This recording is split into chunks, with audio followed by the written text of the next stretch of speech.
안녕하세요. 저는 1년 반 전에 결혼을 한 30대 여자입니다.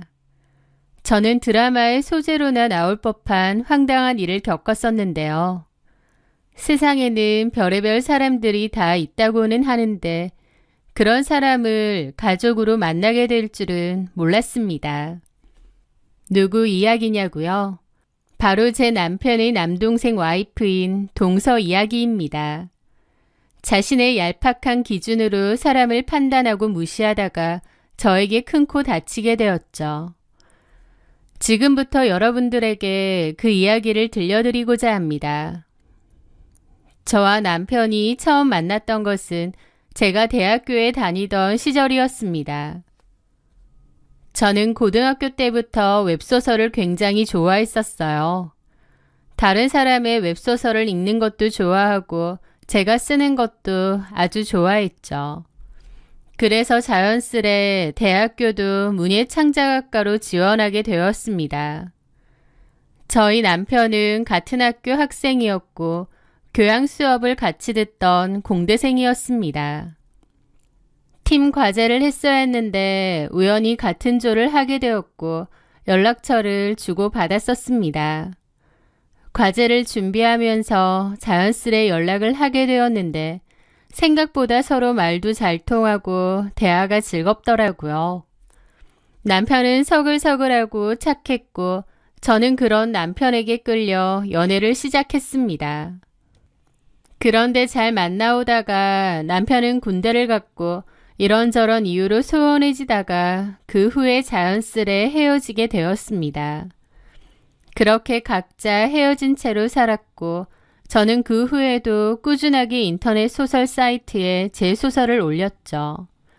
그러면서 꾸준하게 팬도 늘었고 전자책이나 종이책 출간도 여러 번 하게 되었습니다. 출간한 책의 개수가 쌓여가면서 후에는 좋은 조건으로 유명 플랫폼과 정식 계약을 맺었고 정기 연재를 하는 전문 웹소설 작가가 되었습니다. 그런 거 보면 저는 참 운이 좋은 사람 같아요. 글 쓰는 일을 너무 재밌어하고 즐거워하는데 그 일을 업으로 삼을 수 있었으니까요. 힘들고 고된 일이 아니라 취미이자 제가 진심으로 즐기고 잘하는 일이 직업이었기에 아주 즐겁게 글을 썼고 제 작품들은 좋은 반응을 꾸준하게 이끌어냈습니다. 웹소설 분야가 문턱이 낮기 때문에 하는 사람들이 많잖아요. 그래서 소수 빼고는 성공하기가 어렵다는 얘기도 많은데요. 감사하게도 저는 그 성공했다는 소수 안에 들었습니다.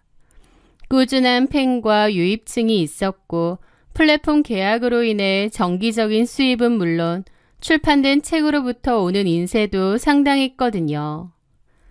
매달 들어오는 적지 않은 돈으로 주식이나 투자도 좀 했었고 그로 인해 벌어들인 수익도 꽤 됐습니다.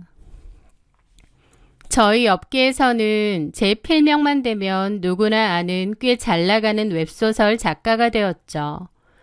그래서 저는 좀 더 빨리 경제적인 자유를 얻은 편이기도 했습니다.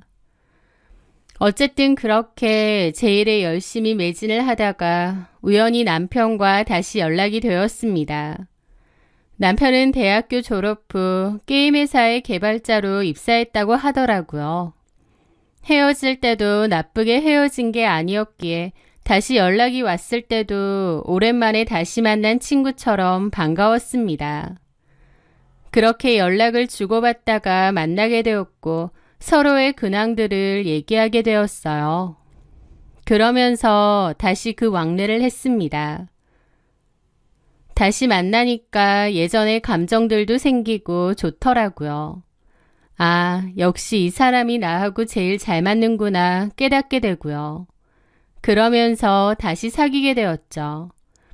사실 저도 남편이랑 헤어지고 난 뒤에 다른 남자랑 연애도 해봤었는데요. 결국 돌이켜보니 남편이 저랑 제일 잘 맞았더라고요. 성격이나 가치관 전부 다요.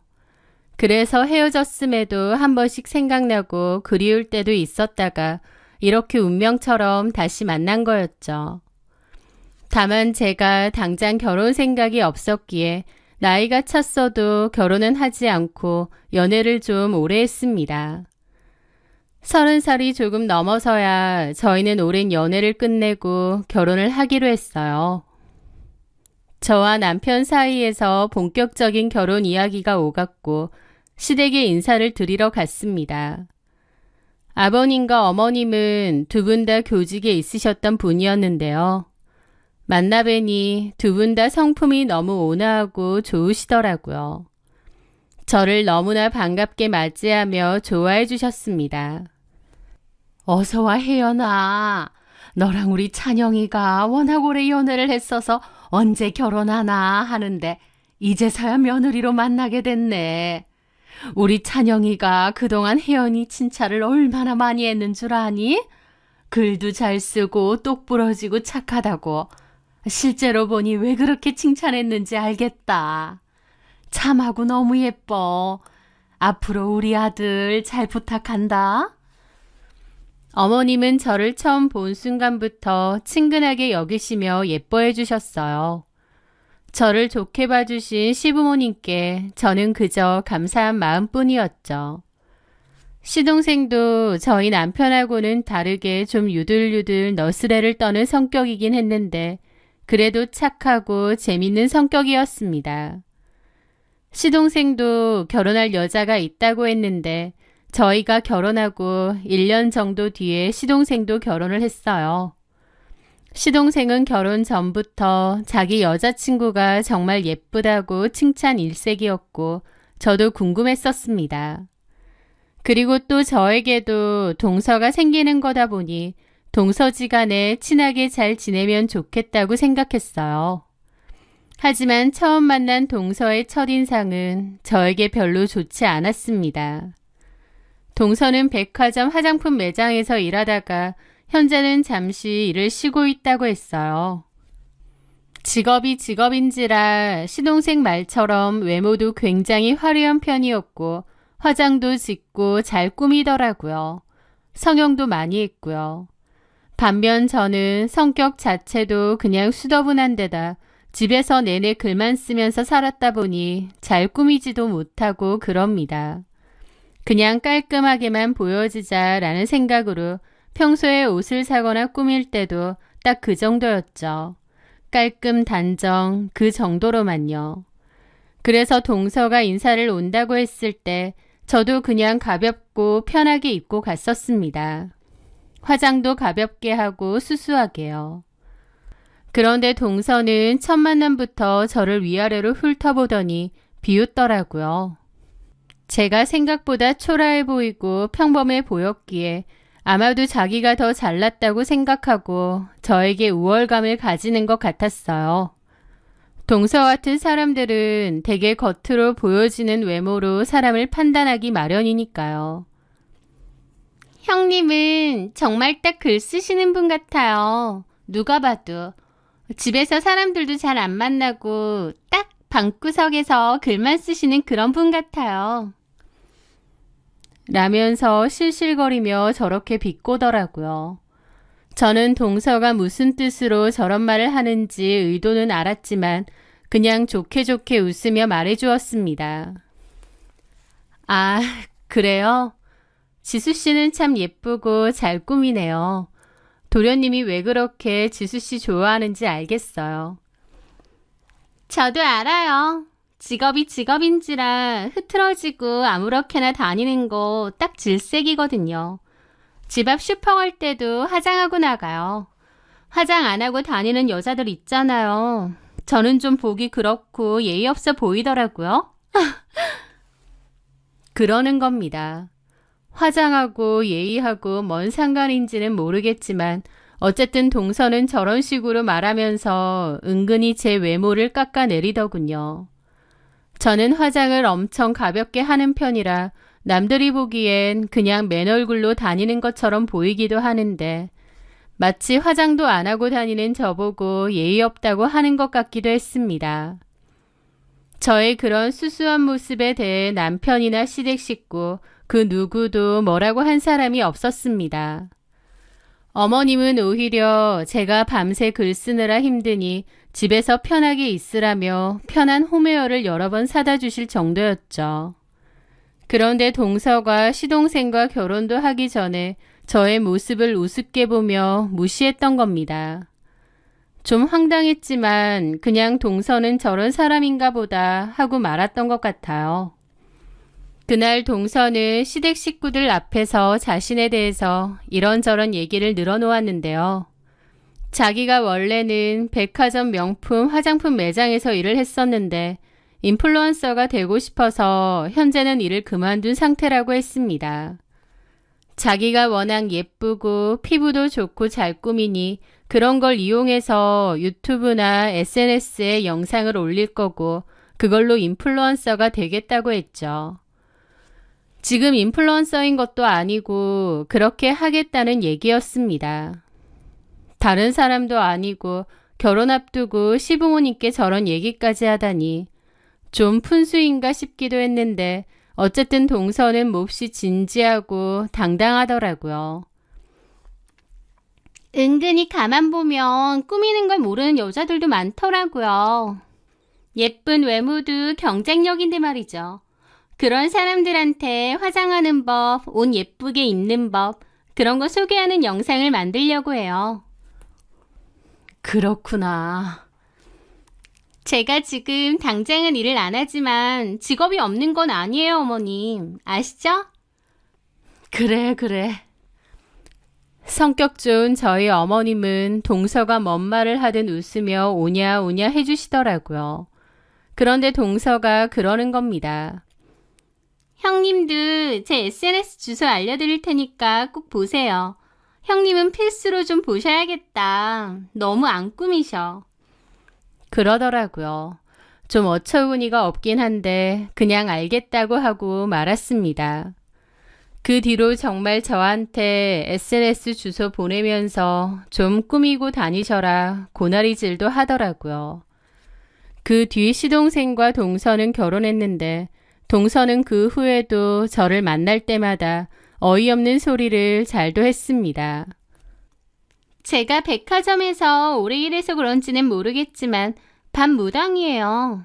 겉모습만 봐도 그 사람의 경제 수준이나 사는 레벨이 딱 보이거든요. 잘 나가는 사람들은 가만히 있어도 아우라가 있는데 그렇지 않은 사람들은 딱 봐도 옹색한 기운이 느껴져요.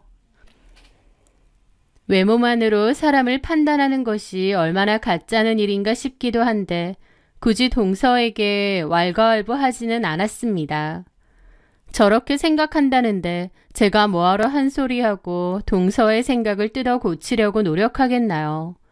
그냥 저렇게 생각하면 하는가 보다 해야죠.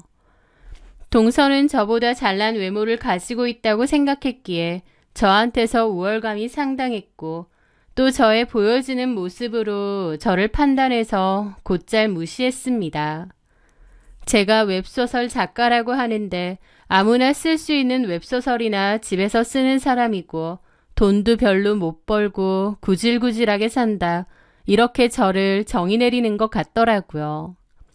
그렇게 멋대로 저를 판단한다는 사실이 어처구니 없었지만 그렇다 해서 그 자리에서 바로 동서의 무례함을 지적하거나 싸우지는 않았습니다. 저에 대해서 다른 사람이 어떻게 생각하든 저만 아니면 된다는 게 제 기본 성격이었거든요. 그리고 동서가 하는 그런 유치한 행동에 나 사실 돈 많다, 그러니까 무시하지 마라 라고 해명하는 것도 웃기는 일이었고 무엇보다 시부모님이나 시동생을 생각해서라도 동서와 얼굴을 붉히는 일은 만들고 싶지 않았습니다. 시동생이 워낙에 동서를 좋아하는 걸 알았고 어쨌든 시동생도 친동생은 아니더라도 저에게는 고맙고도 소중한 가족이잖아요. 동서가 좀 황당하고 무례하게 저한테 말해도 시동생이 워낙 좋아하는 여자니까 저도 그냥 좋은 마음으로 그러려니 하고 넘어가기로 했던 거죠. 동서는 나이가 좀 어려서 철이 없나 보다 하고요. 그런데요. 그냥 좋게 넘어가니까 동서의 만행은 날이 갈수록 점점 더 심해졌습니다. 제가 암소리 안 하고 그냥 좋게 좋게 넘어가니까 갈수록 의기양양해져 저를 무시했거든요.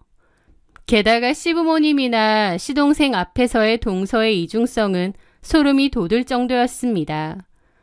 시어머니와 서방님, 저희 남편이 보는 앞에서는 저를 향해 깍듯이 형님, 형님 하며 살갑게 굴었고 또 저를 존중하는 모습을 보였습니다. 하지만 저랑 같이 있을 때는 바로 저를 무시하거나 업신여기는 투로 말을 잘 하더라고요. 한 번은 제가 시어머니께 드릴 작은 난 화분을 선물로 사갔어요. 어머님이 식물을 워낙 좋아하셨는데 우연히 시장에서 화초가게를 지나가다가 어머님 생각이 나서 사왔거든요. 어머님은 기뻐하시고 또 좋아하시더라고요. 자기 생각해서 일부러 사온 거냐면서요. 그 화분을 잘 보이는 곳에 두셨습니다. 그런데 동서도 옆에 지켜보더니 그러더라고요. 어머, 형님 센스 있으시다. 어머님이 난 좋아하신다고 해서 일부러 사오신 거구나. 어머님 좋으시겠어요. 그렇게 말해놓고 나중에 둘이 있을 때 그러더라고요. 저거 얼마 했어요, 형님? 아니, 난도 제가 알기론 등급이 있는 걸로 아는데 저건 좀 많이 싸구려 같아서. 형님 그런 거 잘 모르시죠? 라면서 실실 웃으며 그러는 겁니다. 저는 황당해서 물었죠. 종류는 잘 모르지만 그냥 예뻐서 산 거야. 아, 그러시구나.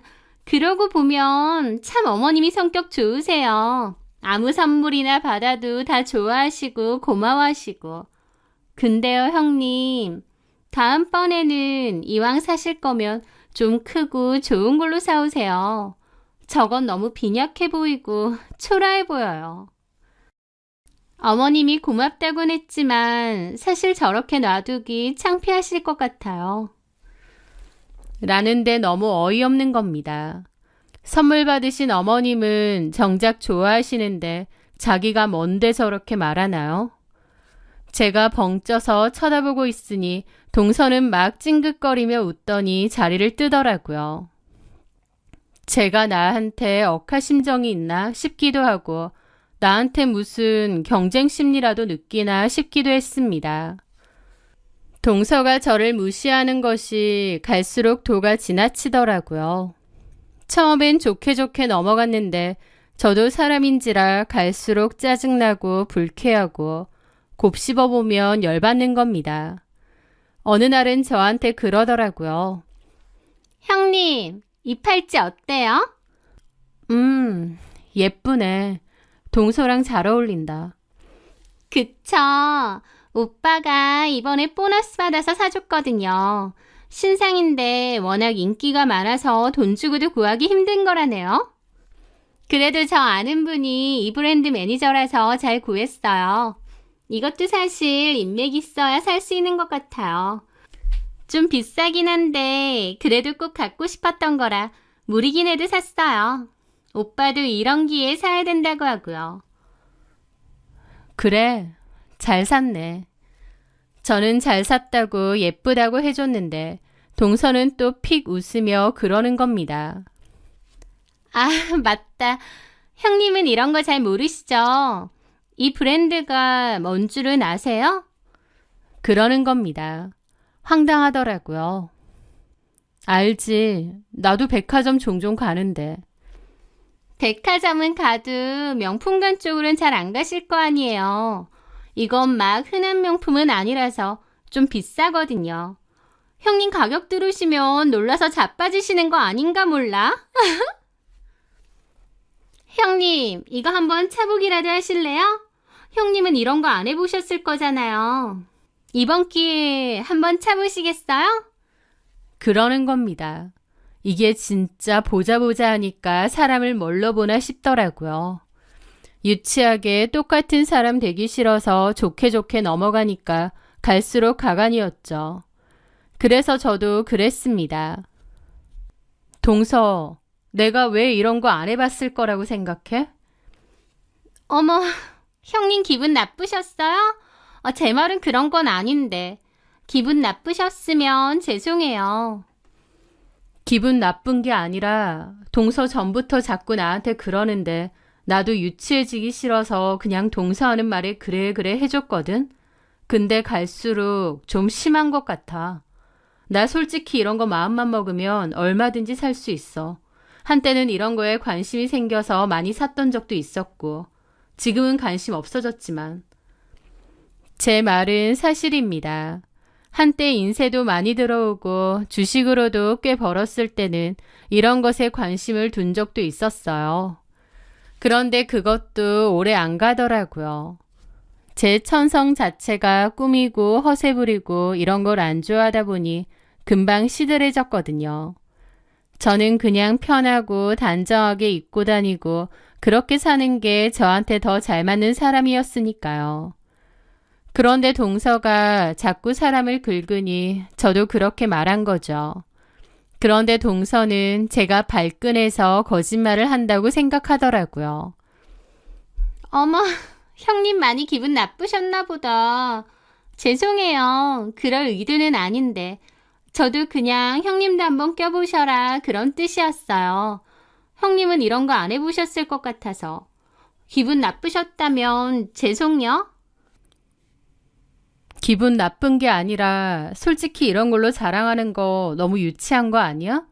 명품 팔찌 하나 꼈다고 자랑을 하고 다녀? 촌스럽게. 내가 다 부끄럽다. 저도 그렇게 한마디 했는데 동서는 코웃음 치더라고요. 명품 팔찌 하나라도 못 끼는 사람도 많은데요, 뭐. 자랑은 아니고 그냥 형님한테 얘기한 것 뿐이에요. 기분 나쁘셨다고 하니까 제가 실수했고 앞으로 조심할게요. 사실 이런 거 모르는 사람한테는 이런 얘기 자꾸 하는 것도 싫을 텐데. 그쵸? 제가 형님한테 좀 그랬네요. 제 주변에는 스타일이나 브랜드에 관심 있는 사람이 많아서 이런 얘기 곧잘 하거든요. 형님은 그런 거에 관심 없으실 텐데. 죄송합니다. 그러더라고요. 어이없었지만 말을 말자 생각하며 그냥 말았습니다. 그 뒤로 동서는 SNS에 허스샷을 열심히 올리며 인플루언서가 되기 위해 용을 썼습니다. 동서랑 비슷한 친구들 몇 명이서 어울려 다닌다는데 비싼 호텔 가서 애프터눈티 먹는 사진 찍어 올리거나 돈 나눠내고 골프복 차려입고 골프장 필드 가서 골프는커녕 사진만 주구장창 찍어 오기도 했다더라고요. 애초에 골프 치지도 못하는데 사진 찍을 용으로 간 거죠. 그런 식으로 열심히 잘 사는 척, 부자인 척 허스샷을 올리는 겁니다. 하지만 동서의 그런 노력에도 불구하고 팔로워는 별로 모이지 않았던 모양이었어요. 결국 동서는 인플루언서 놀이를 때려치고 다시 백화점으로 취업 준비를 했다고 하는데요. 아는 브랜드 매니저의 도움으로 이번에는 명품관으로 취업했다고 하더라고요. 시댁에 와서 자기가 일하는 명품관에 얼마나 수준 높은 손님들이 오는지 떠벌떠벌. 그 손님들이 무슨 직업을 가졌는지 얼마나 돈을 잘 버는지가 자기랑 상관 있는 것도 아닌데 마치 자기가 그런 직업을 가지고 돈을 그만큼 버는 것 마냥 신나서 자랑을 하는 겁니다. 시부모님도 성격들이 좋으시니 그렇구나 하고 좋게 들어주시더라고요. 특히 동서는 제 앞에서 거들먹거리면서 그런 소리도 했습니다. 형님은 작가 그런 거 하니까 여러 가지 경험도 많이 해보셔야 되잖아요. 저희 백화점 명품관 쪽 오셔가지고 그런데 오는 사람들도 좀 관찰하고 그러세요. 그런 사람들도 자꾸 봐줘야 나중에 글 쓰실 때 도움되죠. 맨날 구질구질한 일반 사람들 얘기만 쓰면 좀 그렇잖아요. 그러는 겁니다. 저는 그 말이 어이가 없어서 코웃음을 쳤죠. 동서 하는 말 들어보면 무슨 귀족이랑 평민이랑 계급 나누는 것 같네. 그까지 명품 그게 뭐라고. 그까짓이라뇨. 꼭 명품 지갑 하나도 없는 사람들이 저렇게 말하더라. 사실 지갑 하나만 사려고 해도 요즘 100만 원 우습게 넘어요. 근데 무슨 그까짓이에요. 저희 매장 오시는 분들 다 사회적으로도 지위 높고 열심히 살고 그만큼 여유도 있고 그런 분들이라서 배울 것도 많아요. 그래, 배울 거 많아서 좋겠네. 많이 배워. 동서 좀 많이 배워야겠다. 제 말에 동서도 표정이 굳어서 저를 흘겨보더라고요. 그러다가 뜻밖의 생각지도 못하게 동서한테 한 방 먹일 일이 찾아왔습니다. 곧 있으면 어머님 생신이었는데요. 어머님은 소박하고 검소하신 분이라 한번 물건을 사면 굉장히 오래 쓰셨거든요. 그런데 늘 들고 다니시는 가방이 굉장히 오래된 가방이고 또 그것만 들고 다니시다 보니 너무 해지고 낡았더라고요. 어머님께 물어보니 이미 여러 차례 수선을 받은 가방이라고 했습니다. 수선을 했어도 너무 낡고 발해서 이번 기회에 어머님께 괜찮은 가방 하나를 사드리려고 했어요. 어머님이야 한번 사드리면 10년이고 20년이고 열심히 들고 사용하시니까 좀 비싼 걸 사드려도 사치도 아니었죠. 그렇게 저는 어머님 가방을 하나 사드리려고 생각을 했고 어머님께 디자인은 어떤 게 좋으신지 사진 여러 개를 드리고 물어보았습니다. 일부러 어머님께 가격은 말 안 했어요. 가격을 들으시면 어머님이 손사래를 칠 것 같아서 가방 사진만 보여드렸죠.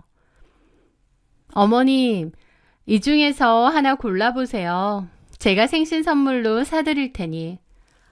아유, 사진 보니까 가방들이 다 예쁘긴 한데 혹시 비싼 건 아니니? 좀 비싸면 어때서요? 아유, 됐다. 내가 이런 가방 들어서 뭐해. 필요 없다. 하나 사시면 오래 쓰시잖아요. 어쨌든 가격 생각 마시고 디자인만 보세요. 어떤 게 마음에 드세요? 비싼 거 사지 마라. 알겠다니까요. 어머님 얼른 골라보세요. 별로 안 비싼 걸로 살게요. 가만 보자. 그러면 요게 괜찮을 것 같은데 무난하고 색깔도 점잖고. 아, 이거요? 저도 이거 이쁘더라고요. 어머님하고도 잘 어울리고요. 그런데 공교롭게도 어머님이 선택하신 그 가방은 동서가 일하는 브랜드의 가방이었습니다. 어쨌든 어머님이 고르신 거니 알겠다고 했어요. 그렇게 동선의 매장으로 가방을 사러 가야겠다고 생각했는데 어차피 매장 가면 동서랑 마주칠 거니까 가기 전에 전화를 해줘야겠더라고요. 동서한테 안내받고 사면 되니까요. 그래서 동서한테 전화해서 얘기를 했습니다. 동서, 나 지금 동선의 매장 갈 거거든? 저희 매장요? 형님이 왜요? 어머님 생신 선물 사드리려고 가방 하나 사드릴까 싶거든. 그 말에 동서는 어처구니 없다는 듯 막 웃는 겁니다. 아, 형님. 왜? 저희 매장 가방이 얼마짜리인 줄은 알고 그러시는 거예요? 설마 어머님한테 벌써 산다고 말씀드린 거 아니죠? 라는 겁니다. 어이가 없더라고요. 말씀드렸어. 그러시면 어떡해요. 돈이 얼만데. 형님, 설마 저희 매장 가방 가격이 뭐 20만 원, 30만 원 그 정도 한다고 생각하시는 거 아니죠? 괜히 오셨다가 망신만 당하지 마시고 그냥 다른 거 알아보세요. 아니, 내가 어머님한테 사드리겠다는데 무슨 망신? 형님, 비싸요, 여기. 진짜. 여기 오지 마시고 2층에 좀 저렴한 가방 매장들 많거든요. 거기 가면 10만 원 안팎으로 살 수 있는 거 많아요. 거기로 가세요.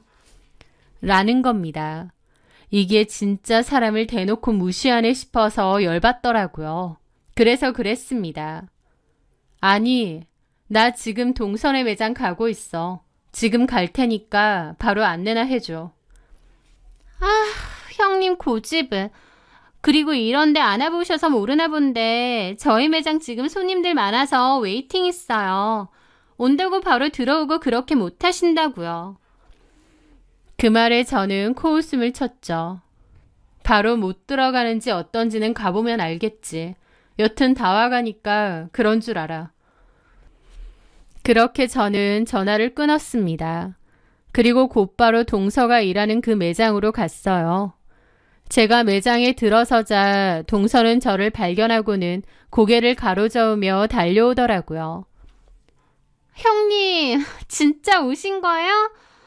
정말 미쳐. 저희 바쁜데. 그리고 좀 이따가 중요한 손님 오신다고 점장님이 그랬는데. 들어오지 마시고 2층 가세요. 거기에는 형님 레벨로 살 수 있는 가방 많아요. 거기서도 얼마든지 예쁜 거 고르실 수 있다니까요.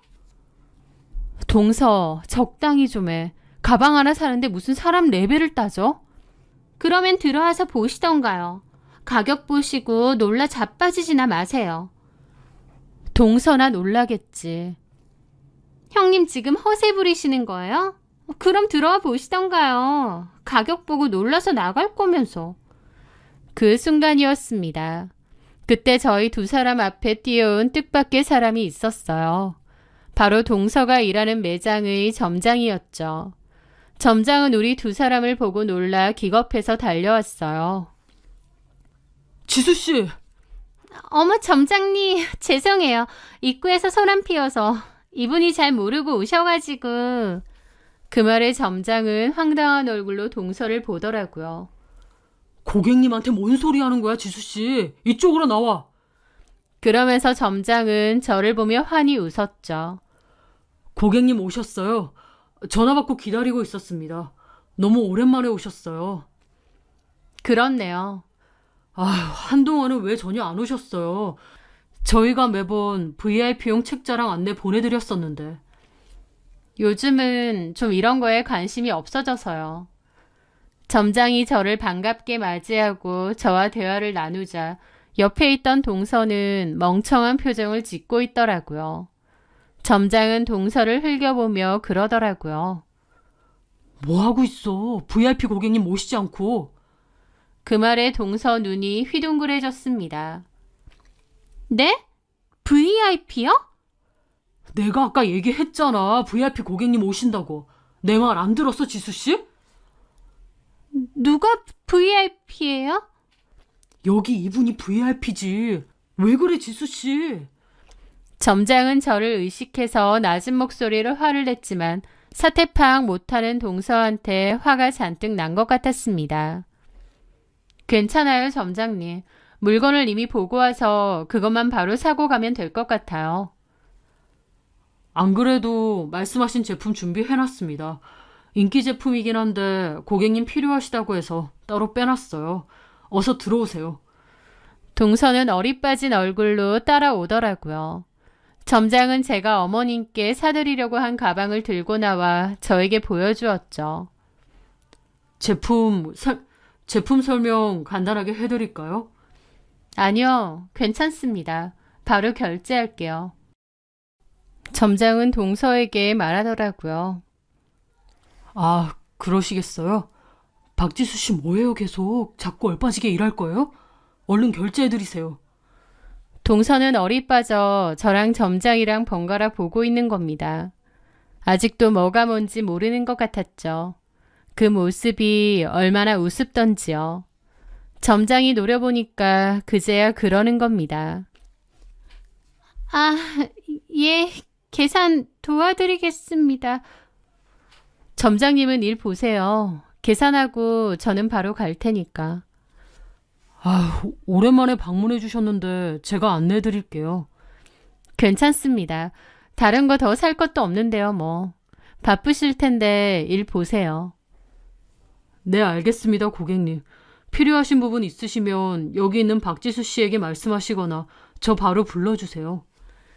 그렇게 점장이 웃으며 자리를 잠깐 비웠고 저는 카드를 꺼내 동서에게 건넸습니다. 계산해 주세요. 형님, 이게 다 무슨 소리예요? VIP라고요? 형님이요? 나 이 백화점도 VIP고 이 브랜드도 VIP 등록되어 있어. 네? 형님이 왜요? 왜라니? 아니, 형님 맨날 꾀지지하게 다니고 저희 브랜드 잘 모르시는 척 했잖아요. 말 똑바로 해. 모른 척을 한 게 아니라 아는 척 할 필요가 없었던 거야. 여기 그냥 옷 사고 가방 사고 그러는 곳일 뿐이잖아. 여기가 뭐라고 내가 아는 체 하면서 잘난 체 하고 떠들기라도 해야 돼? 동서처럼 천박하게?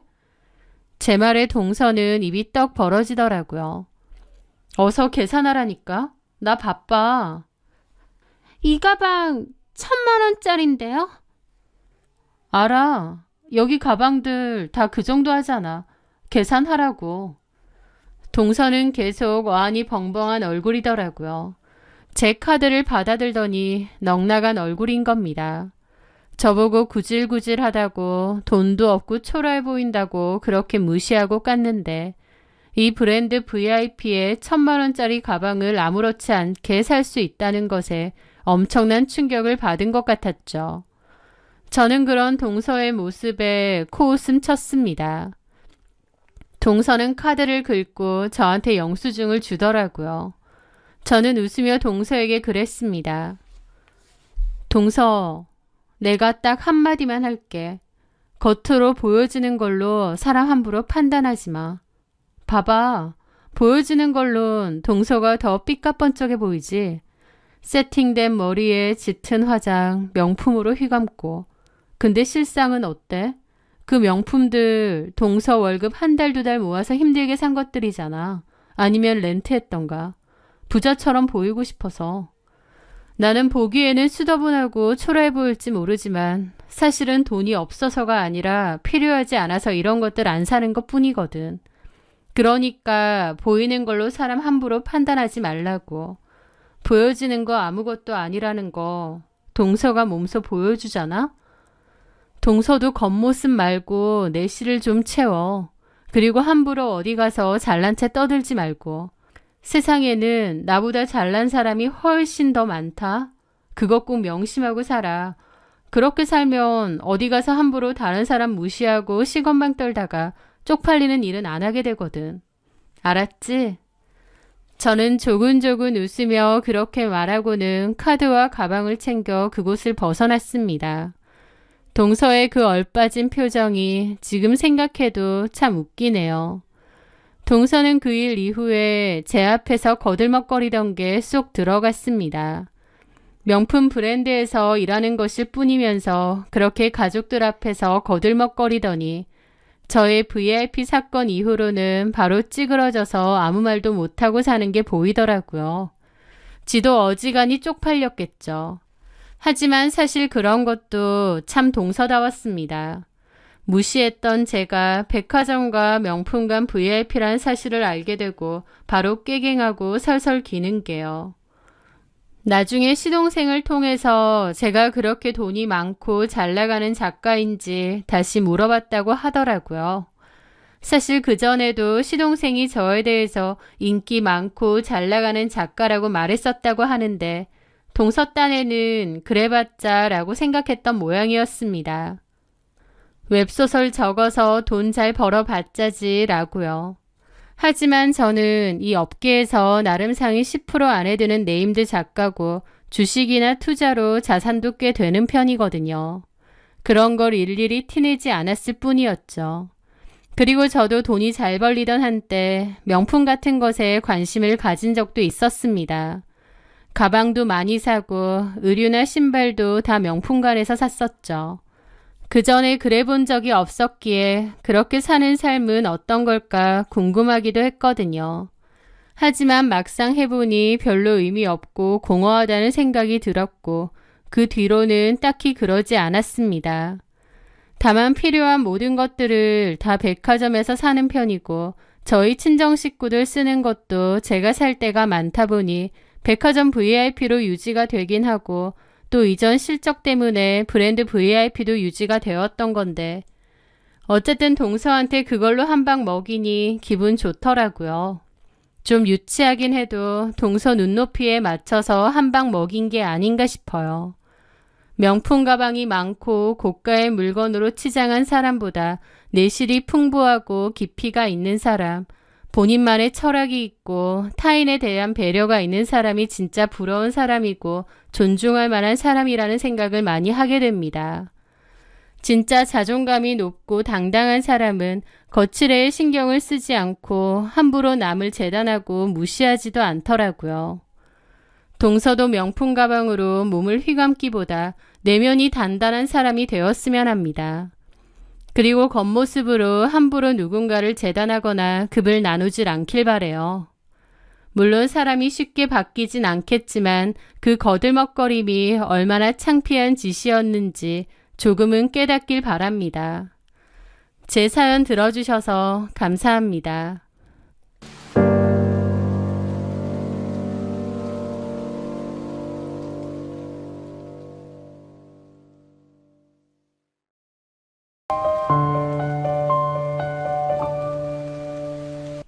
안녕하세요. 사연 많은 유튜브 구독자 여러분. 때로는 따뜻한 햇살 아래 숨겨진 차가운 그림자처럼 겉으로 보이는 평온함 뒤에 어떤 추악한 진실이 도사리고 있는지 우리는 알지 못할 때가 많습니다. 저는 오늘 착한 사람이라는 허울 좋은 명분 뒤에 숨겨진 탐욕과 배신, 그리고 기막혔던 제 결혼 생활과 그리고 그 끝에 찾아온 뜻밖의 결말에 대해 이야기하고자 합니다. 저는 30대 중반의 평범한 회사원입니다. 패션회사 마케팅팀에서 일하고 있어요. 저는 대기업에서 정년까지 근무하시고 현재는 개인 사업을 하시는 아버지와 온화하고 현명하신 어머니 밑에서 물질적으로나 정서적으로 부족함 없이 무엇보다 진실된 마음과 예의를 가장 중요하게 배우며 자랐습니다. 늘 서로를 깊이 존중하고 아껴주시던 부모님의 금슬 좋은 모습을 보며 저 역시 언젠가는 저런 결혼을 하겠다고 다짐했죠. 특히 남편은 저희 아버지처럼 다정하고 책임감 있는 사람을 만나고 싶었습니다.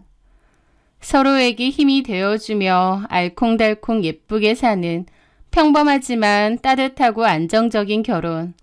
그러한 결혼을 원했는데 참 인생은 제 뜻처럼 되는 게 아닌가 봐요. 제 전남편 강재석은 제가 대학교 시절 같은 봉사 동아리 활동을 하며 만난 사이였습니다. 처음에는 강재석은 동아리 회원 중 한 명이었을 뿐이었고 그냥 친구였어요. 그런데 함께 봉사활동을 다니며 땀 흘리고 같이 바자회도 준비하고 옆에서 쭉 지켜봤는데 성실하고 꾸밈없는 모습이 참 좋더라고요. 저도 모르게 어느새 호감을 느끼기 시작했던 것 같습니다. 그는 누구에게나 친절했고 특히 어려운 사람을 보면 그냥 지나치지 못하는 따뜻한 마음씨를 가진 사람이었어요. 그래서 그 남자를 좋아하게 됐고 서로 마음이 맞은 저희 두 사람은 어느새 연인 사이로 발전하게 되었습니다.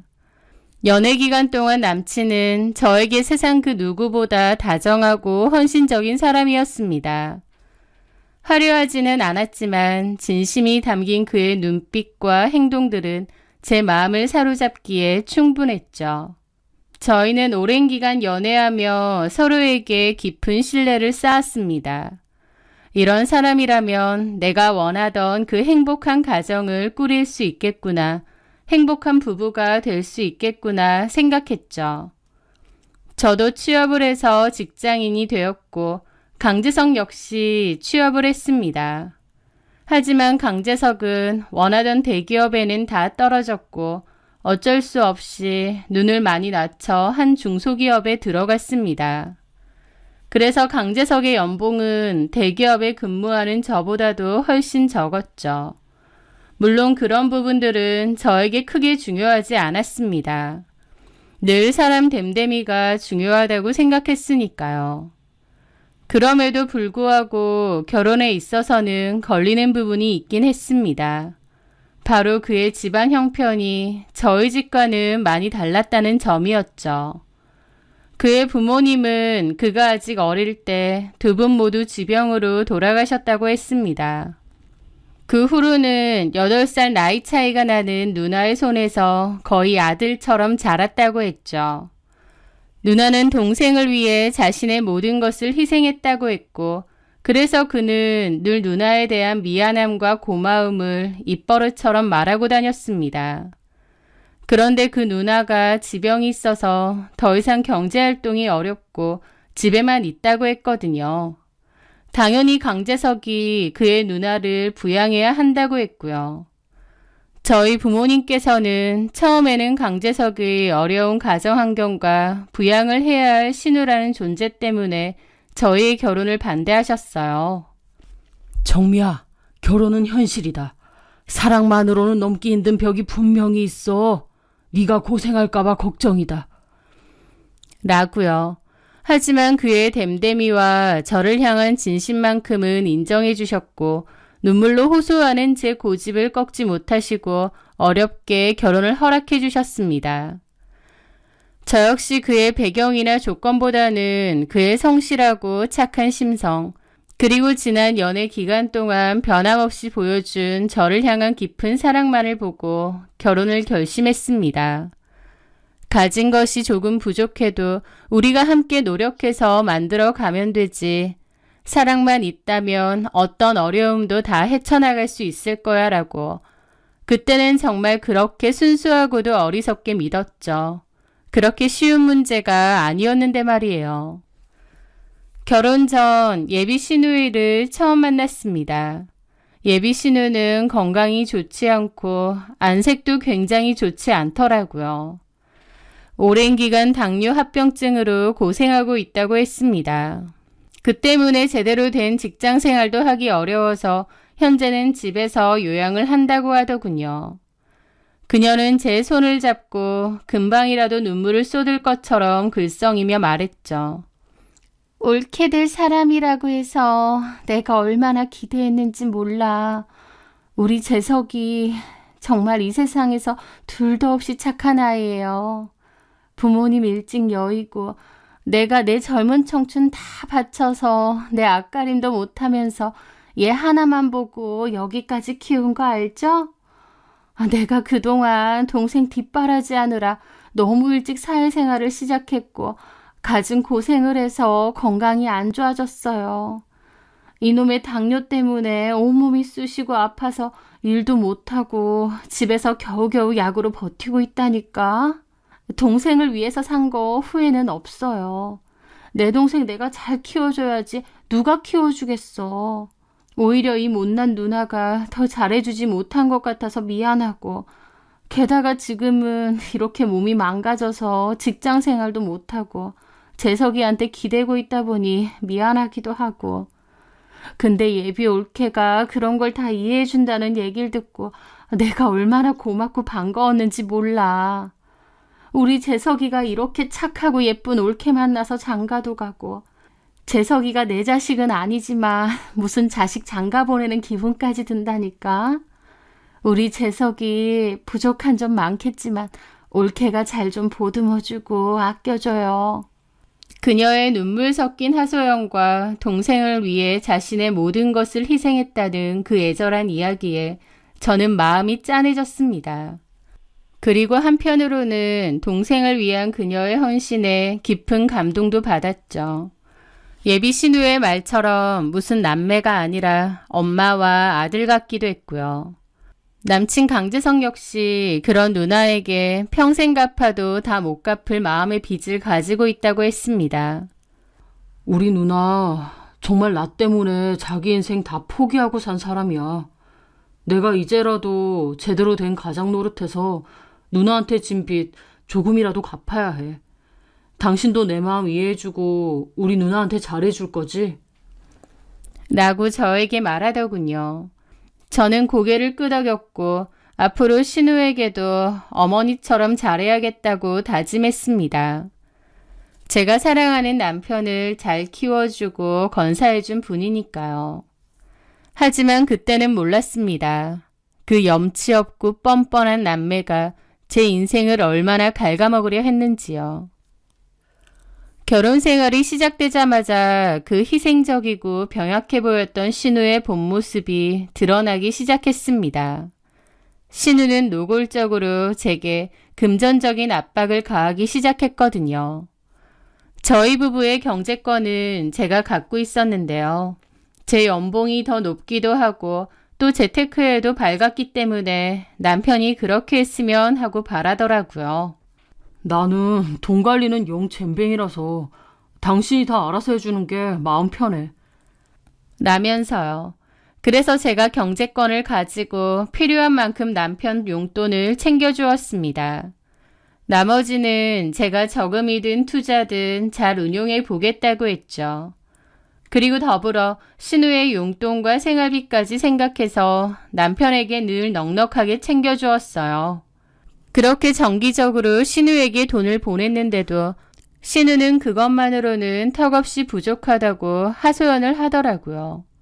그러면서 시도 때도 없이 남편을 통해 혹은 제게 직접적으로 더 많은 돈을 요구하기 시작했습니다. 그게 정말 필요한 생활비나 병원비 같은 거면 저도 아무 말 안 합니다. 그런데 신우가 요구하는 것들은 그런 게 아니었어요. 어느 날은 신우가 다 죽어가는 목소리로 제게 전화를 걸어와 하소연을 늘어놓더군요. 올케, 나 정말 죽을 것 같아. 요즘 당뇨 때문에 발이 너무 붓고 저려서 밤에 잠도 제대로 못 자고 제대로 걷지를 못하겠어. 이런데 좋은 의료기기가 있는데 그게 또 한두 푼이어야 말이지. 우리 재석이한테 말했더니 알았다고만 하고 몇 날 며칠째 감감무소식이네. 역시 남동생은 결혼하면 다 소용없다니까. 내가 지를 어떻게 키웠는데. 참 섭섭하다. 처음에 저는 신우의 건강이 염려되어 신우가 원했던 고가의 의료용 안마의자를 큰맘 먹고 할부로 사서 보내드렸습니다. 그랬더니 며칠 뒤 마치 기다렸다는 듯이 다시 전화가 왔죠. 올케, 의료기기 정말 고마운데 집에서 TV 보면서 그거 하려고 했거든. 근데 TV가 또 말썽이지 뭐야. 올케도 알다시피 내가 몸이 아파서 주로 집에서 TV나 보면서 시간을 보내는데 TV가 고장나 버리다니. 진짜 죽겠어. TV 좀 혹시 바꿔줄 수 없을까? 저는 어이가 좀 없었습니다. 너무 당연하다는 듯 저희한테 이거 사달라 저거 사달라 하니까요. 하지만 옆에서 듣고 있던 남편은 누나가 필요하다는데 하나 해주자 그러더군요. 그래서 저는 결국 저는 어쩔 수 없이 신우에게 TV까지 사주어야 했습니다. 그 와중에 아무거나 안 하고 가장 비싸고 좋은 제품으로만 사달라고 하더라고요. 하지만 그녀의 요구는 거기서 그치지 않고 점점 더 대담해지고 뻔뻔해졌습니다. 한 번은 제 생일이 얼마 남지 않았던 주말이었는데요. 신우이가 대뜸 저희 신혼집에 찾아왔습니다. 그리고는 마치 자기 집 안방처럼 소파에 편하게 드러누워 과일을 먹으며 말했죠.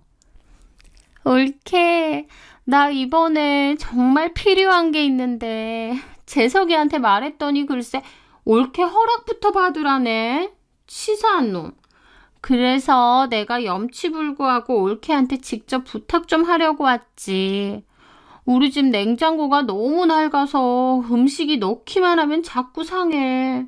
안 그래도 내가 당뇨 때문에 식단 관리가 생명인데 이래가지고는 도저히 안 되겠어. 요즘 나오는 양문형 냉장고로 하나만 좀 바꿔주면 안 될까? 어차피 올케는 대기업 다니면서 돈도 잘 벌고 부모님도 빵빵하시잖아. 이런 거 정도는 크게 무리도 아닐 텐데. 그러는 겁니다. 또 뭘 사달라고 하니 저는 너무 황당했는데 남편이 대뜸 알겠다고 사주겠다고 해버리더라고요. 저는 신우가 돌아간 뒤에 남편에게 왜 마음대로 자꾸 그러냐고 했는데 남편은 기본적인 가전제품도 제대로 안 되는 집에 사는 누나가 너무 불쌍하다면서 도와줄 수 있는 건 좀 도와주자고 하더라고요.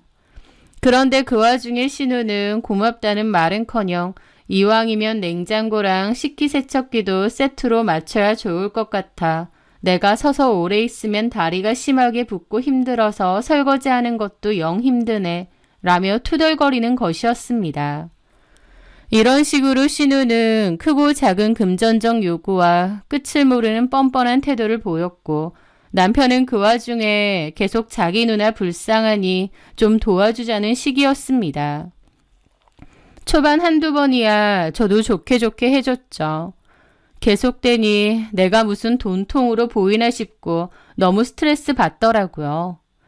남편은 저에게 경제권을 넘겼다지만 사실 남편 월급이 그리 많지도 않고 누나한테 이거 해주고 저거 해주면 남편 월급은 고스란히 다 남편과 신우의 지출로 들어가는 꼴이었습니다.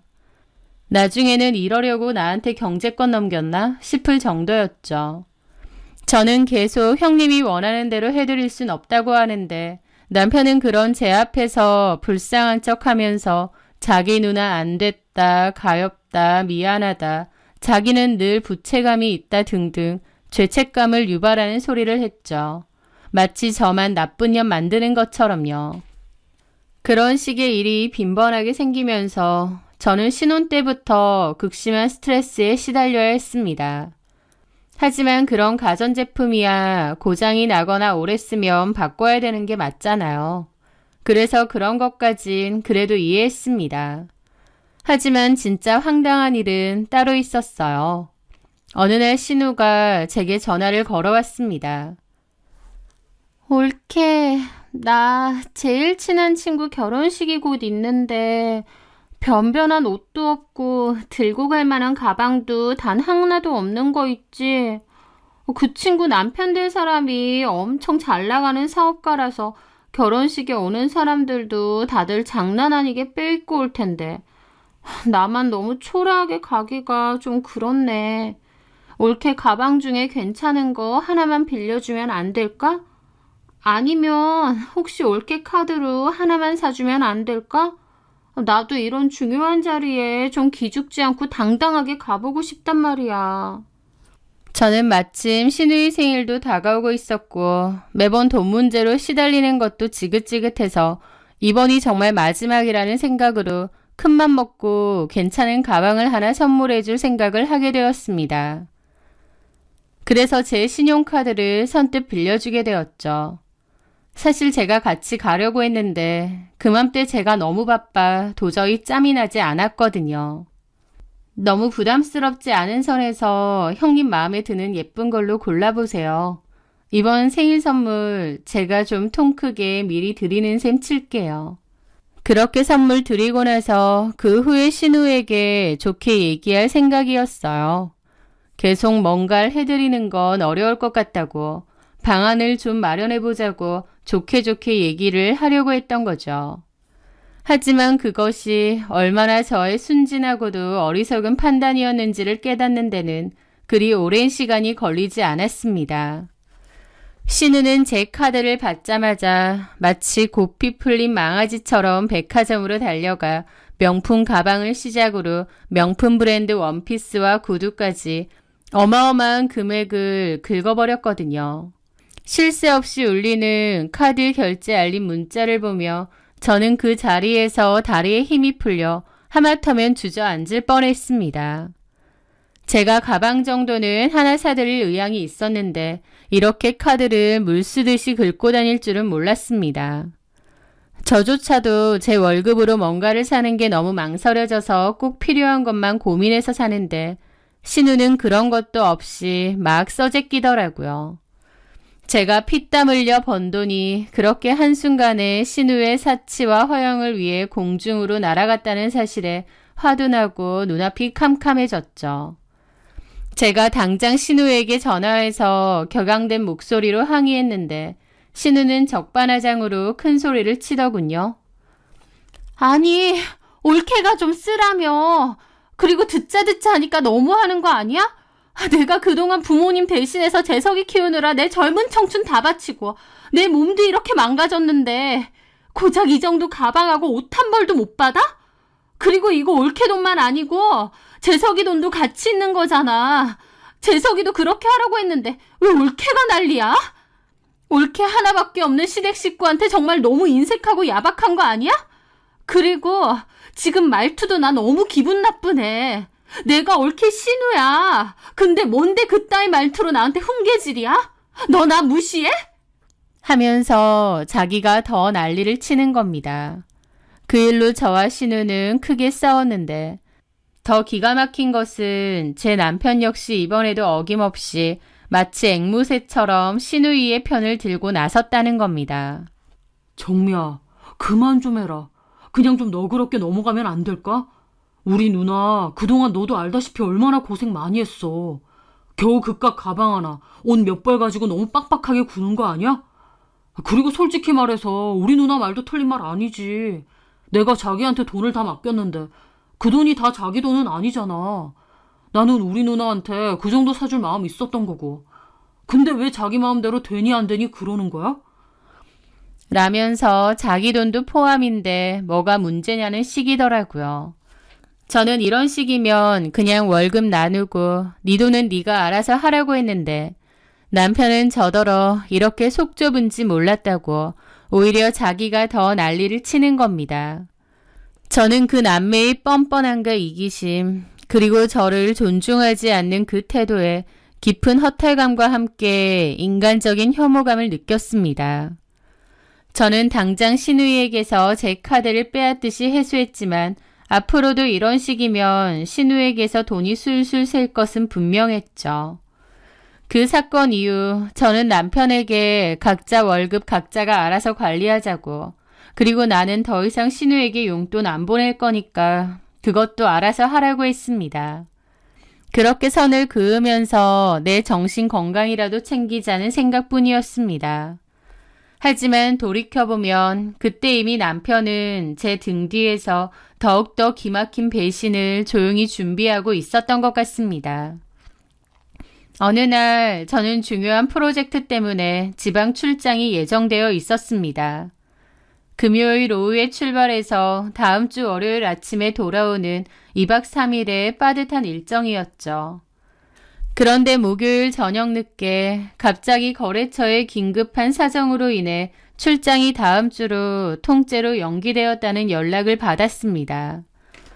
저는 남편에게 굳이 출장 취소 사실을 자세히 알리지 않았습니다. 제 일이었고 그맘때 신우일로 남편하고 사이가 많이 소원해졌었거든요. 대화도 많이 안 하고요. 그래서 굳이 출장 취소가 됐다는 걸 알리진 않았죠. 그런데 금요일 오전 저는 간단한 볼일을 보고 평소보다 훨씬 이른 시간에 집으로 들어가는 길이었습니다. 그런데 저 앞에서 남편 차가 주차를 하고 있더라고요. 이 시간에 어쩐 일이지 생각하는데 차에서 내리는 걸 보니 남편은 혼자가 아니었습니다. 조수석에는 한 여자가 내려서 같이 집 안으로 들어가더라고요. 그리고 충격적이게도 옆에 여자는 제가 아는 사람이었습니다. 대학교 때 같은 봉사 동아리 활동을 하며 친하게 지냈고 졸업 후에도 가끔씩 연락하던 후배 이주아였으니까요. 제가 그토록 믿고 가깝게 지냈던 후배가 남편하고 여길 왜? 너무 황당하더라고요. 그 둘은 굉장히 가까워 보였습니다. 다정하게 집 안으로 들어가는데 누가 보면 그 둘이 부부인 줄 알겠더라고요. 마치 자주 온 것처럼 얼마나 자연스럽고 당당하던지요. 그 순간 두 사람이 보통 사이가 아니라는 것을 알겠더라고요. 아마 제가 집에 없는 줄 알고 이주아를 데리고 왔을 겁니다. 저는 눈앞이 하얗게 비어버리는 듯한 극심한 충격과 배신감에 휩싸였습니다. 그 자리에서 바로 남편에게 전화를 했는데 남편은 뻔뻔하게도 회사라고 말하더라고요. 제가 지금 다 봤는데 말이죠. 거짓말을 얼마나 뻔뻔하고 능청맞게 잘하던지요.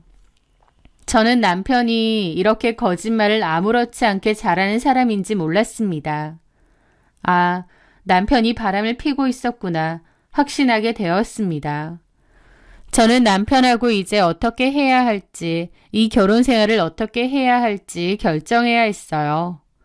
신우의 도가 넘는 행동에 이어 남편은 저 몰래 제 후배랑 바람까지 피고 있었습니다. 이런 결혼 생활을 더 유지해야 될 이유가 없더라고요. 사람 하나만 보고 한 결혼인데 그 사람 하나가 너무 최악이고 쓰레기였으니까요. 하지만 그냥 이혼해 줄 수는 없고 제대로 증거를 잡아 위자료 받을 거 다 받고 그러고 나서 이혼해 주겠다고 마음먹었습니다. 그리고 그날 저녁 늦게 저는 최대한 태연한 표정을 가장한 채 집으로 돌아왔습니다. 그런데 집으로 오고 보니 이주연은 집으로 간 듯했고 남편 혼자 침대에서 깊은 잠에 빠져 있더라고요. 저는 떨리는 손으로 남편의 핸드폰을 챙겨 들고 나왔습니다. 그리고 카카오톡 메시지함을 열어보았죠. 그걸 보는 저는 다시 한번 끝을 알 수 없는 절망의 나락으로 떨어져야 했습니다. 왜냐면 저는 그때까지 남편이 이주와 바람을 핀 게 최근의 일인 줄 알았는데요. 알고 보니 남편은 저와 결혼하기 훨씬 이전부터 이주와 이미 내연의 관계였더라고요. 그러니까 저랑 사귀면서도 이주아랑은 계속 만나왔던 거죠. 뒤통수도 그런 뒤통수가 있을까요? 이것들이 아주 예전부터 저를 계속 속여왔던 겁니다. 그 둘이 결혼 전부터 만나왔다는 끔찍하고도 역겨운 증거들이 가득하더군요. 이해가 안 됐죠. 이주아랑 만나고 싶으면 저랑 헤어지고 이주아를 만나면 됐는데 왜 이런 행동을 했는지요. 그런데 그 둘의 대화를 보니 남편은 이주아에게 제가 친정도 잘 살고 돈도 잘 벌지 않냐면서 저를 포기 못하겠다는 얘기도 했더라고요. 기가 막혔죠. 한마디로 제 조건 때문에 저랑 결혼까지 했다는 거였습니다. 너무 큰 배신감과 상처, 분노가 끌어올랐죠. 그렇게 착한 줄 알았던 남편은 뒤에서 저를 눈치 없는 마누라, 답답한 여자로 조롱하고 있었고 저랑 가까웠던 후배 이주아도 덩달아 저를 비웃더군요. 저는 그 모든 증거들을 하나하나 제 눈으로 직접 확인하며 심장이 마치 갈기갈기 찢어지는 듯한 극심한 고통을 느껴야 했습니다. 온몸의 피가 차갑게 식다 못해 거꾸로 솟는 것 같았고 숨이 제대로 쉬어지지 않아 가슴을 부여잡아야 했죠. 그렇게나 믿었던 남편과 아꼈던 후배의 이중적인 모습에 배신감을 넘어 인간적인 혐오감마저 치밀어 올랐습니다. 제가 그동안 바보처럼 지켜왔던 결혼 생활, 제 순수했던 사랑과 조건이 얼마나 한심했던 것인지 깨닫게 되었죠. 그렇게 저는 이혼을 결심하게 되었습니다. 그런데 그 와중에도 너무 이상하고 의아한 부분이 있었어요. 남편은 이주와 바람을 피면서 어디서 난 돈인지 돈을 잘 쓰고 다녔다는 거였습니다. 고급 레스토랑과 특급 호텔에도 자주 다녔고 이주아에게 선물도 제법 했더군요. 남편은 월급도 적고 그나마도 신우에게 생활비를 많이 주기 때문에 남는 게 별로 없을 텐데 도대체 무슨 돈으로 이주아에게 값비싼 선물도 하고 호텔 스위트룸도 다니면서 돈을 물 쓰듯이 펑펑 쓰고 다녔는지 너무 이상했는데 나중에 알게 된 사실은 더욱 기가 막히고 어처구니가 없었습니다. 알고 보니 저희 아버지가 결혼 초에 사이가 혹시라도 돈 때문에 기죽을까봐 저랑 같이 필요할 때 요긴하게 쓰라며 남편에게 신용카드를 주셨다고 해요. 필요할 때 쓰고 그 돈으로 저랑 여행도 다니고 선물도 하라면서요. 저희 아버지는 카드 내역을 보면서도 당연히 저와 남편이 함께 의논하며 사용하는 줄로만 알았다고 하셨죠. 같이 놀러 다니고 선물도 제 걸 사는 줄 알았던 거고요. 그런데 사실 남편은 저희 아버지가 준 카드를 바람 피는 데 쓰고 있었던 겁니다. 아버지는 그 사실을 알고는 기가 막혀 뒷목을 잡으셨습니다. 딸을 위해서 또 사회를 위해서 카드까지 주면서 마음을 보여주신 건데 저희 아버지의 그 마음까지 강제석은 더럽고 추악하게 짓밟아버린 거죠. 저는 더 이상 단 한순간도 망설일 이유가 없었습니다. 즉시 이혼 소송과 남편과 이주아에 대한 위자료 청구 소송을 함께 걸었습니다. 남편의 폰에는 증거가 차고 넘쳤기 때문에 위자료 소송은 어렵지 않았어요. 그런데 그 와중에 눈치라고는 약에 쓰려고 해도 찾아볼 수 없는 신우가 제가 이혼 소송과 위자료 소송을 준비 중인 걸 모르고 저를 찾아와서 또 터무니없는 돈 요구를 하더군요. 올케, 내가 건강 때문에라도 이 살을 좀 빼야 되는데 진짜 괜찮은 다이어트 프로그램이 있더라고. 이것만 하면 다이어트도 확실히 되고 혈당 관리도 돼서 당뇨에도 너무 좋대. 이거 계약을 좀 하고 싶은데 가격이 좀 비싸더라고. 내가 일단 계약금만 건 상태인데 올케가 잔금 좀 해주면 안 될까? 재석이는 요즘 내 전화 피하기만 바쁘고 괘씸해 죽겠어. 올케가 나 좀 도와줘라. 응? 나 이거 계약까지 해놔서 무조건 해야 돼. 어이가 없더라고요. 저는 그 뻔뻔하고도 가증스러운 신우의 말을 끊으려다가 문득 남편과 신우에게 마지막으로 빅엿을 선사해야겠다 싶었습니다. 그래서 아무 대가 없이 지갑에서 그 신용카드 한 장을 꺼내 그녀에게 건넸습니다. 저희 아버지 명의로 된 바로 그 카드요. 형님, 정말 급하신가 보네요. 이거 드릴게요.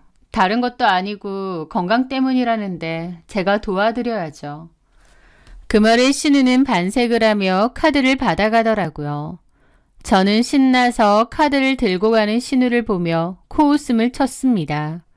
그 카드는요, 이미 카드사에 전화해서 분실 신고 및 도난 신고를 해두었고 곧 사용이 정지될 예정인 그야말로 껍데기만 남은 카드였거든요. 하지만 신우는 마치 하늘에서 동아줄이라도 내려온 것처럼 신나서 냉큼 그 카드를 받아가더라고요. 그리고 얼마 지나지 않아 난리가 났죠. 신우는 그 카드로 다이어트 관리 업체에서 800만 원짜리 관리를 계약했는데요. 신우는 계약금 조금 걸어놓고 이미 프로그램을 시작했던 거고 나머지 돈은 저한테서 들고 간 카드로 내려고 했는데 하지만 제가 준 그 카드는 분실 신고 및 도난 카드로 되어 있잖아요. 당연히 분실 신고로 인해 모든 결제가 거부되었고 경찰에 신고까지 된 데다 이미 관리를 받고 있었는데 잔금을 치르지 않았다 보니 관리 비용까지 청구가 된 겁니다. 신우는 경찰서로 가게 되었고 남편은 이 문제로 경찰서에서 전화까지 받고 저에게 미친 듯이 전화를 하더라고요. 이게 어떻게 된 일이냐고요. 그래서 제가 그랬죠. 네가 이주아랑 바람피면서 우리 아버지가 준 카드 쓰고 다녔지. 내가 그걸 왜 냅둬야 돼? 당장 정지시켰어. 제가 모든 사실을 다 알고 있다는 걸 안 남편은 경악하더니 변명을 하려고 하더라고요. 그런 거 아니라면서요. 하지만 저는 코웃음 쳤죠. 나 너랑 이혼할 거고 너랑 이주아 상대로 상간소송 소장도 보냈어. 이제 다 끝이야. 네 누나는 그것도 모르고 돈 타령하던데 진짜 지긋지긋하다. 앞으로 네 누나 일은 네가 알아서 해. 나랑은 다 끝이니까. 남편은 다 오해라고 하면서 일단 자기 누나가 경찰서에 가게 되었으니 그것만이라도 해결해 달랍니다. 저는 내가 피해자인데 뭘 해결하냐고 이제부터 네가 다 해결하라고 하고 말았습니다. 결국 남편이 급하게 대출을 받아 그 돈은 메꿨다고 하더라고요. 그 후 저는 짐을 싸서 남편을 쫓아내버렸습니다. 애초에 같이 살던 신혼집도 저희 부모님이 전세자금을 도와주신 거거든요. 남편은 그제야 발등에 불이 떨어졌는지 잘못했다, 미안하다, 손이 발이 되게 빌었지만 저는 다 필요 없으니 법원 가서 말하라고 했습니다. 신우도 처음에는 저보고 왜 정지된 카드를 줘서 이 난리를 일으키냐고 하다가 나중에 지 동생이 바람피고 이혼당할 위기에 처해 있다는 걸 알자 저한테 싹싹 빌더라고요. 이혼만은 말아달라고요. 돈줄 사라질까봐 발등에 불 떨어진 거죠. 저는 그 거지 같은 남매를 매몰차게 제 인생에서 치워냈습니다. 그 후 저는 소송을 진행했고 완벽하게 승소했습니다. 변호사 비용을 제하고도 상당한 액수의 위자료를 남편과 이주아로부터 받아냈죠. 위자료를 받아내긴 했지만 그 위자료가 결국 남편이 저희 아버지에게서 교묘하게 뜯어내고 상간녀와 함께 흥청망청 탕진했던 바로 그 돈이나 마찬가지가 아닐까 싶어서 씁쓸하기도 하더라고요. 그렇게 난리 법석 끝에 이혼을 했는데 그게 벌써 1년 전의 일이 돼버렸습니다. 이혼 후 한참이 지났고 전 남편 소식은 몰랐어요. 그러다가 하루는 전 남편과 대학교 시절부터 연락하고 지내던 동아리 친구 하나가 부친상을 당했다고 연락이 왔습니다. 학교 다닐 때는 친했던 친구였기에 장례식장에 기꺼이 찾아가게 되었고 조문도 했습니다. 그 친구가 장례식장에 와줘서 너무 고마웠다면서 한번 보자고 하더라고요. 그렇게 만나서 이런저런 대화를 나누다가 전 남편 소식까지 듣게 되었습니다. 그 친구 말로는 전 남편은 저와 이혼한 후 이주와 보란듯이 살림을 차렸다고 했습니다. 그런데 전 신우와 이주와의 갈등이 상상 초월이었다고 하더라고요. 돈 문제, 살림 문제로 정말 많이 싸웠고 나중에는 갈등이 심해지다 못해 몸싸움까지도 있었다고 합니다. 이주아가 전 신우에게 동생 피나 빨아먹는 거머리라는 소리를 하게 되었고 그 소리를 들은 전 신우가 열받아서 이주아 머리를 다 뜯어놓고 코를 때려서 심하게 다쳤다고 하더군요. 그 일로 경찰까지 올 정도로 큰 소동이 있었다고 했습니다. 그야말로 콩가루 집안의 막장 드라마 한 장면이었다고 했죠. 두 여자 사이에서 매일같이 시달리는 강재석은 피골이 상접한 꼴로 다니고 집에도 들어가기 싫다고 그러고 다닌답니다. 게다가 전신우가 이래저래 돈 사고 친 것 때문에 빚이 너무 많이 생겨 전신우랑도 인연을 끝내 만회한다더군요. 만약 전 남편이 전신우랑 인연을 끊으면 전신우 성격에 절대 가만 안 있을 것 같고 끝까지 쫓아가 괴롭힐 것 같은데 아주 자기들끼리 북치고 장구치고 개싸움 제대로 난 것 같더라고요. 한편 저는 다시 따뜻한 부모님 품으로 돌아와 조용하고 평화로운 일상을 되찾았습니다. 다행히 결혼 생활 동안 아이가 없었고 그것이 이 모든 불행 중에서도 그나마 천만다행이라고 생각해요.